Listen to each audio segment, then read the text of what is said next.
Hi, everyone. My name is Adebowale Banjo. I'm co-founder, CEO at mycover.ai, and we're building Africa's digital insurance infrastructure. For the latest news on insurance technology in Africa, keep listening to InsurTech Business Series and stay updated.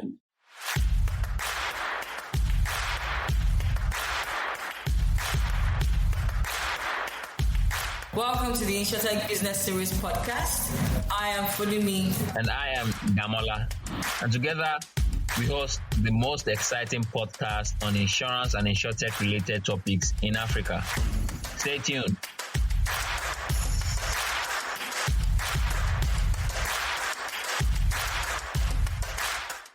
And today is a special one. This is someone that I've known for a bit, and he's been on this insurance technology journey for some while. Some will call him an OG in this line. Let me leave the introductions to him when we start off the conversations, right? Welcome, Devo. Hi, Adedamola. Thank you for having me. We're just speaking before we started this conversation about your journey in the space, and we look forward to hearing all of that, in this conversation. It's been interesting for the InsurTech ecosystem so far. We've seen a lot of growth over the years, and super excited to see what you are building with mycover.ai. But yeah, how are you doing? How has it been? This year has been running so fast. How are you coping? Well, I'm well. I'm doing great. Like you said, it's been a super fast year. Came into this year looking to do a lot of things, and we hit the ground running. But it seems the year did as well. It's running. So here we are, Q1 gone already. But I think it's been interesting. We've been able to get some things going already. So we're excited about how the year is shaping up. And to kick off the conversation, right, we want to know about Debo. Who is Debo? Who is the man behind all of these things that you're building at mycover? Okay, so Adebowale Banjo, most people call me Debo. Some would say business mind. I'm married. I have 2 kids. Been married for slightly over a decade now. Wow. Yeah. In terms of my journey, started my career in banking, in corporate banking, and then did some consulting as well. I've spent most of, if not all of it, actually, in growth, strategy, business development. And that's sort of shaped, how I think about business, shaped how I, look at commerce and just partnerships and everything. Because my entire career has been structured in that way, right? So I worked for a bank, worked for a consulting firm, did largely consultations for FMCGs, the likes of Unilever, Promosi, the top guys. And then added business development for an e-commerce platform, a telecoms platform, and also like a venture studio before eventually stumbling into insurance somewhat. Stumbling, right? Okay. And then it took off from there. So I'm sure you know this. In 2014, Nigeria's first InsurTech platform was formed, right? Auto Genius.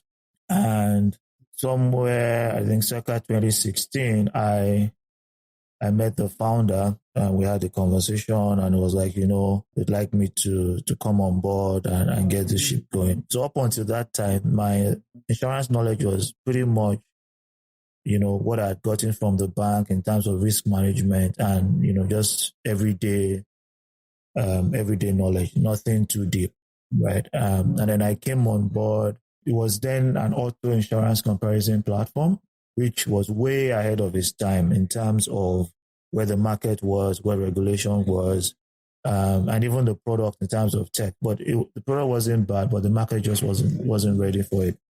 So came into that, and it was just intriguing, right? I started realizing very quickly that this was something that, you had to actively sell, because nobody wants to buy insurance. Nobody wakes up to buy insurance, right? And then, taking a deep dive into first, the perspective of people towards insurance, the expectations of the regulators and their own limitations as well. And then, of course, the players in the industry. So it was a shock, to be sincere. And then I had to go learn. So I took a course in insurance, went get certified as an agent as well. Just trying to understand how the space works, the technicality of it. Because I always believe that to start business, you always must start from a place of knowledge, right? And whatever it is you do, you need to know to be able to give. So I spent a lot of time immersing myself in the insurance space, understanding, engaging stakeholders. And I think by the time that education process was complete, I knew that what we were doing wasn't going to solve the problems. There were institutional voice that I saw, apathy towards insurance, quite a number of things. And there's a lot more there, but just as an introduction, that's how I got in here. And since then, I've been solving this insurance problem, and I'm happy to see what the industry looks like today and where it can potentially get to. Wow, your journey has been quite a long time coming, and I'm having to say that a lot of people are beginning to then accept the entire concept around, insurtech, because again, even up until the 2020s, it didn't seem like insurtech was anything tangible or anything to, look out or watch out for. Because again, this would lead me to the question of, I know you said you've worked in the bank, and then you've also worked, in the consulting sector as well. Why exactly did you then pick the insurtech, and why do you think that there were opportunities in that space, even though the market wasn't ready for your business model at that time? Yeah, well, to be candid, I didn't think I would do insurtech. I never saw that coming. That's why I said I stumbled on it, right? I didn't set out thinking, oh, the next big thing would be insurance, so let me get ahead of the curve, or nothing like that. But like I said, after that introduction to insurance, it just became intriguing. And the more I understood insurance, the more concerned I was at the state of insurance in Nigeria, right? Now, when I look at how important insurance is, how Africa is a continent that needs insurance the most, and Africa is, severely underinsured, you understand what drives me. You understand what motivates me to keep doing this, because, startup life is not the easiest one you will find, but there's a big why. You see how you need to get people to that safety net that we all talk about and preach. So for me, I didn't set out thinking that, we're going to build an insurtech company, but I think it happened, and the importance of it all makes it necessary, right? This is something that must happen for Africa. This is something that must happen for Nigeria. And I'm glad that it's not just us, but a different number of players as well that have come into this space to drive it. So it's something I'm excited about. But I would say that my, experience in banking, in consulting, have helped over the years, right? Because you're a summation of your experience, really. So when I look at problems, when I look at how we design the solutions to those problems, I think all of that experience comes to play, and it's helped us so far. Hi, everyone. My name is Adebowale Banjo. I'm co-founder, CEO at mycover.ai, and we are building Africa's digital insurance infrastructure. For the latest news on insurance technology in Africa, keep listening to InsurTech Business Series and stay updated. Some of the reviews that we've done for other insurtech that are outside our own client, we've seen that a lot of people that are coming in to then disrupt the space, like the insurance space, or that are, trying as much as possible to collaborate and partner, are people that are outside that industry, coming in to bring in new perspective, fresh mind, and how it's been done and advanced, in other sectors. So, I mean, again, like you said, yes, I would expect that, the knowledge you've acquired from banking and that you've acquired from consulting, again, they say experience makes the man, would then help shape how you then approach, your business, which is good. So this then brings me to the second question. So you did mention about your understanding of the market, because I'm sure that the initial business that you set out, the initial business model that you set out to deploy was then transformed into, I don't know if it's an entirely different business model now, like if there was a complete overhaul. I mean, moving from Autogenius to now, mycover AI. Yeah, absolutely. I mean, that journey is something that I'm definitely interested in.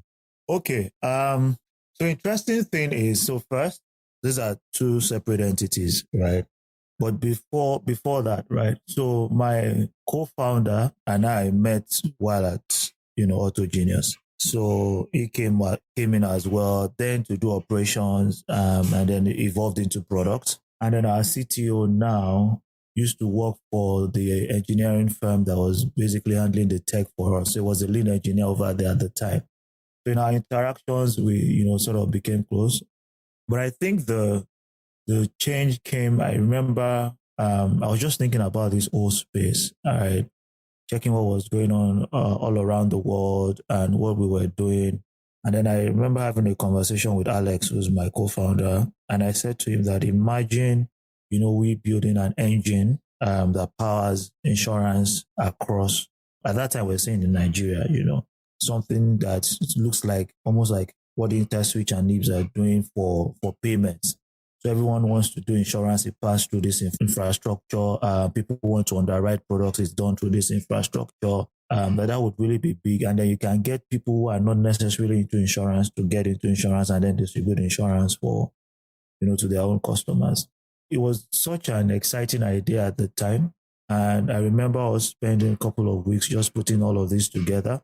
In fact, by the time we were done, I think can't remember who I was talking with one day, and I said, almost every insurance product I see in the space now is on that document, right? That Alex and I put together in the initial stage, right? So we sort of dimensioned everything as to what can possibly be in terms of solving this problem, and then we found ourselves saying, look, it's okay for there to be many opportunities in this space. I think it's a good thing. It shows how huge a market this can potentially be across the continent, but we need to focus around infrastructure. So we built our business primarily around three main problems.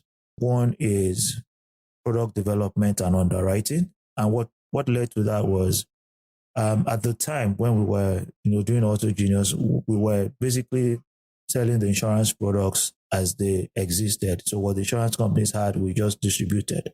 And we're using technology to reach more people, display those products to them. But we found that there was a gap between what people really wanted and what the insurance companies were building. And that information, so we had we did focus group activities. We actually even did like a proper research to find out how people interacted with insurance, what they wanted from insurance, or if they would even use insurance at all. And based on that, we realized that there was a major gap between the kind of products that people wanted and what insurance companies were building. So we said, how do we address this? So there needs to be co-creation of products. So we need to go back to insurance companies and say, look, there's a product out here that the market wants. We think we can co-create it with you. But in addition to that, would also help you distribute it. So we decided to test with a couple of products just to test that concept. And it worked, right? And what we had found in doing that was the insurance companies at that time, were just set in their ways. Now things are a lot different. There's a lot of innovation, even though, there's still room for improvement. But comparing now to then, the huge gap. So the insurance companies at the time, they were just set in their ways. They had comprehensive insurance, travel insurance, everything was the way it was. I remember, I think 3 years ago or so, or even maybe longer, I had a conversation with a couple of insurance companies talking to them about how monthly comprehensive insurance was the way to go. And most of them kicked against it. And today we have a pay per minute. Comprehensive insurance is now even so highly priced that you are forced to make people pay in installments, right? So those are the conversations we had back then, but it just seemed like they were not ready. What we then did was, okay, let's pick one or two products and test. And I think that was the best decision we made in terms of convincing them on co-creation, because the traction that we then got immediately after that made them more open, right, to listening to us, opened us up to a lot more partnerships as well with insurance companies out there. So that's the first problem, product creation and underwriting. And the second problem is distribution. So, right, so excellent, you've created these amazing products, they fit the market, there's a demand for it, but how do you then get it to the customer? So for us, we're looking at, okay, yes, there's direct to consumer, which typically what Autogenius was back then. You build a platform and you do marketing and get people to come to the platform. Or do we take these products to these people through embedded insurance, right? Do we partner with institutions or innovators that have access to these customers that already serve them in one form or the other, and then embed insurance into their own offering. So it's easy for first the customers, the end users to see or have access to the product. Secondly, to engage. And thirdly, to trust, right? Because they are not just seeing this from a typical traditional insurance platform. They are seeing this from a platform that they are familiar with, that they have come to trust over a period of time. So we built the second part of our solution right around embedded insurance and distribution. And the third bit is around customer experience, and which you would say maybe utilization and claims management. So those are the three pillars, the three problems that we saw, and we've built our solution to address them. Okay. All right. So product development, creation, distribution, and enhancing or improving that customer experience for players leveraging technology. Right. So all three are connected, right? And very interesting approach to how you're doing this, right? But I'm honing in on distribution, which is something that is a huge pain. Looking at the level of penetration in Nigeria, less than 0.5%. And just like you said at the top of the session, it's a solution that we need, providing that cushion for customers. Yes, embedded insurance is a very good approach, and we see a lot of interesting implementation of this. Last year, AXA and Airtel launched an embedded solution where insurance is embedded in internet data that you buy normally. Speaking to the points that you mentioned about, this is something that people already engage with and they enjoy. But the question that still remains is, how do you make some of these things work properly so that we are having a large number of people get access to this solution that they actually need, providing them with the cushion that they need so that they're not falling back into poverty? How are you approaching it, looking at embedded insurance, that you're able to get more people the insurance that they actually need? There are a number of ways, but I think that maybe the easiest one to pick is first maybe identifying the right partners. So interesting thing that you mentioned, the Airtel and AXA thing. I remember a couple of years ago, an insurance company partnered with a telco as well. Can't remember the specifics now, but they onboarded like millions of users in no time before Nikon shut it down. And there was this thing around airtime is not legal and all of that. Yeah. Sorry, I know. Folumi has. Yeah, That was constant. Folumi has this. We're handling it. Yeah. And that was really impressive. But again, regulation and being slow around this kind of thing sort of put an end to that. Now, telcos are like gatekeepers. They have tens of millions of users. It makes sense to route insurance through telcos. Unfortunately, we are where we are at the moment, where there's still some, even though there's some partnership that is not as robust as it ought to be because of the limitations. But I think for us, it's saying, okay, look, that's one cadre of partner. There are other partners, there are other people. So for us, for instance, we did a partnership with Bolt.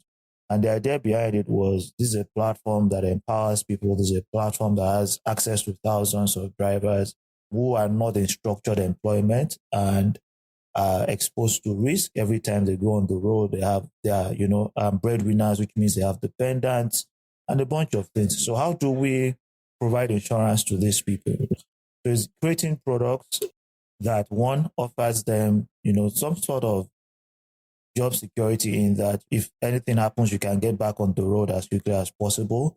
Offers, the dependents some form of comfort should the worst happen as well, because there's an element of life insurance, there's health insurance that helps you just, maintain your day-to-day well-being, right?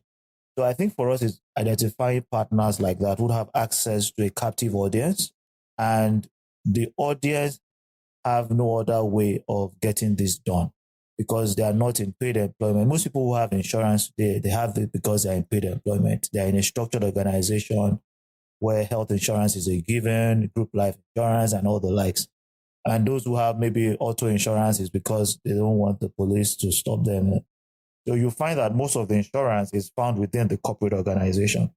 So for us, is how do we get those who are not in that structure to onboard into insurance? Going to them directly, one is will require a lot of education, would require, us jumping a lot of hoops, right? So partnering with either a service that they use directly to earn their income or that they get some benefits from, we felt like was a good and interesting way to go.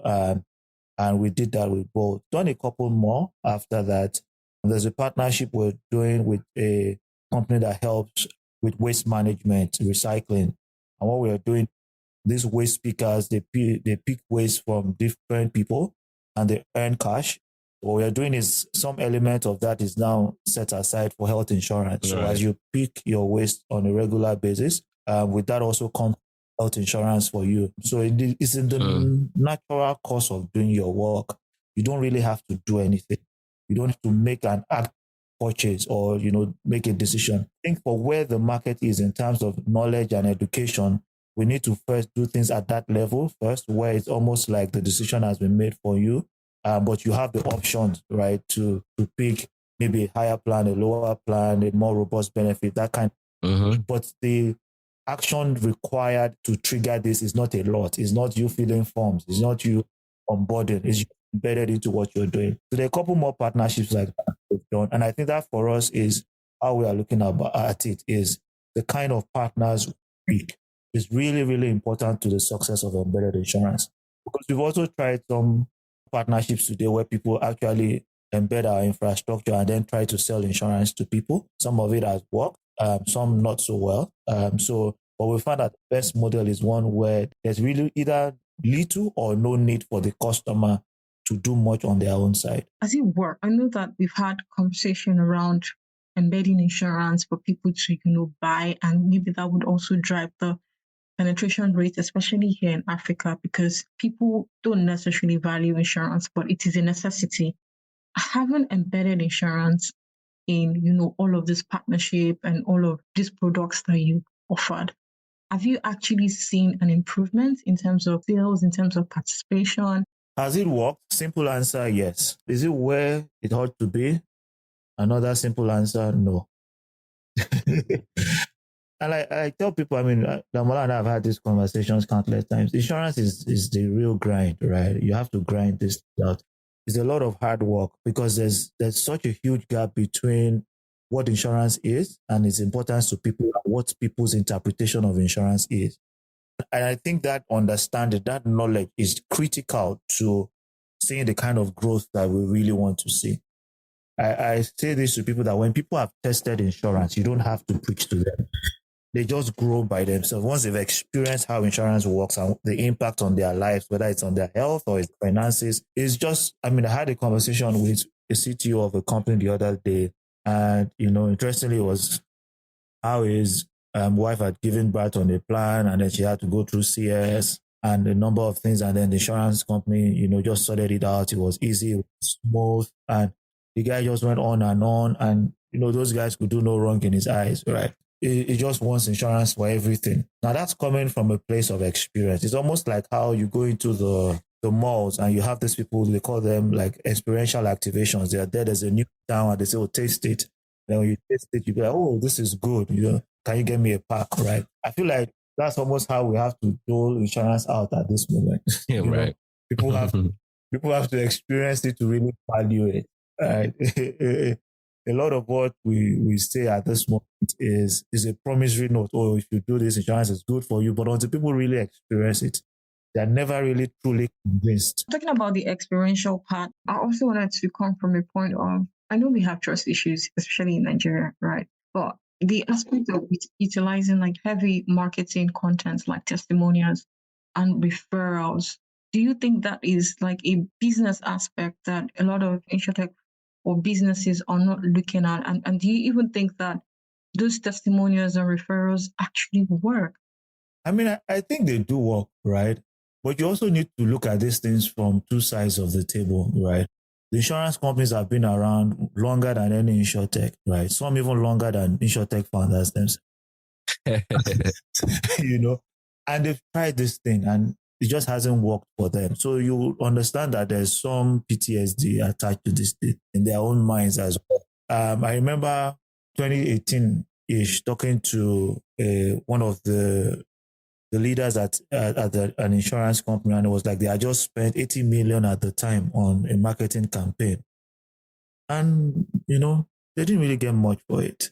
And he was the guy that had just come back from an Ivy League school trying to push innovation within the team. So they had created this unit for him. He was driving innovation and all. So they gave him this budget and he went all out, spent, over 80 million. And when it was time to give his report, there was no result.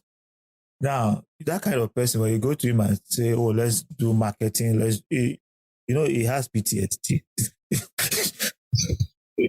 He'll struggle to move with you, right? So, but that's not to say that we shouldn't do. We do marketing, but we do what you call growth marketing. We target it at returns very very aggressively, right? And there's a skill for that as well. But I think that generally there are innovative ways to do this. Some of the things we've found is within communities, when you're able to build a community and then someone within, I remember a few years back, we launched like a platform where we just sort of put people who use the plan and we put it on Telegram at the time. And some people would just come and give their testimonials and just talk about how, this platform had helped them, one way or the other, right? And those kind of testimonials, because it's a community, this is someone you can feel, you can touch, you almost know like where he lives. It's easier to resonate with you, right? Than how those days when they show you one beautiful lady that is using one soap to look beautiful, like she's not using the soap, right? So a lot of times, even when you see some of the ads, people have their doubts as to the authenticity of the message, right? So what we have seen work is within communities, right? Community building. I gave the example of the recycling company that we are working with.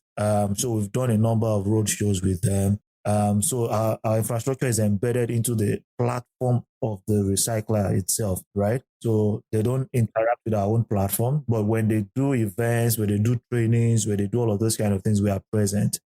We do that with a number of partners as well. I mean, one of my team members, Damola knows her talk about, she just got back from Kano, doing a road show with, even though we are doing technology, right? We're doing infrastructure, but there's a lot of hard work that also goes behind the scene, right? Boots on ground just to spread the message, right? And then when you go to some of these places, you find that there are questions that you would be able to resolve just because you are close, right? As against when you're in your office and you're doing endpoints, calling endpoints, right? So they do work, but they require a lot more work than you would typically find, like maybe a e-commerce or a savings platform.